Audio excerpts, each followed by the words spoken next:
ठीक है। अच्छा, लाइफ कोच वाले बड़े वो आना शुरू हो जी गए हैं, वो बिल्कुल कुछ सेल्फ हेल्प की बुक्स के साथ आप वही चीजें इंप्लीमेंट करते हो। मैं तो लिटरली अब बिल्कुल लेक्चर सुनती हूँ, मुझे किताब याद आ जाती है, तो उस किताब का ये सफा है। बिल्कुल सही कह रही हैं आप। अच्छा, इसमें थोड़ा-सा फ़र्क मैं ये ज़रूर बताऊँगी। देखिए जो थ्योरेटिकल नॉलेज होता है ना, उसकी इम्प्लीमेंटेशन फ़र्क होती है। ओके, हर एक उसको फ़र्क तरीके से इम्प्लीमेंट कर रहा है। राइट, साइकोलॉजिस्ट मोस्टली टेस्टिंग भी और ये भी, जो साइकोथेरेपिस्ट होते हैं वो तो टॉक थेरेपी भी करते हैं। उसके अलावा जो होती है ना हीलिंग में, ये फ़र्क है कि जब आप किसी से बात कर रहे हैं, let's say for example if I am practising psychotherapist और अ हीलर और अ साइकोलॉजिस्ट, सबसे पहला मेरे पास जो बच्चे आते हैं ना, जो इंटर्नशिप करने, मैं उनसे सवाल करती हूँ कि आप में से कितने खुद थेरेपी में हैं?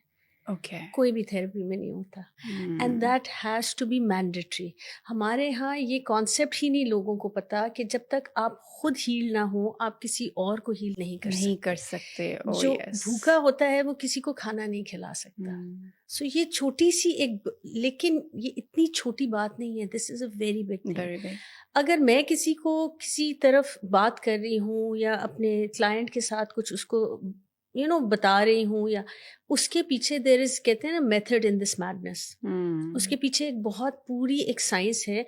आई नो कि इस क्लाइंट को फॉर एग्जांपल इसको सेल्फ पे काम करने की ज़रूरत है, इसकी सेल्फ इस्टीम लो है, इसके और बहुत सारे ट्रॉमास और इश्यूज हैं, लेकिन सबसे इम्पोर्टेंट ये है कि ये खुद एग्जिस्ट ही नहीं करता नहीं, इंसान। तो मैं उस कॉन्सेप्ट को लेके फिर थेरेपी को आगे डिज़ाइन करूँगी। जो राइट, नॉर्मल लोग, जैसे फॉर एग्जांपल लोग कहते हैं कि जी हम अपने दोस्तों से बात करते हैं या हम अपने रिश्तेदारों से और उससे।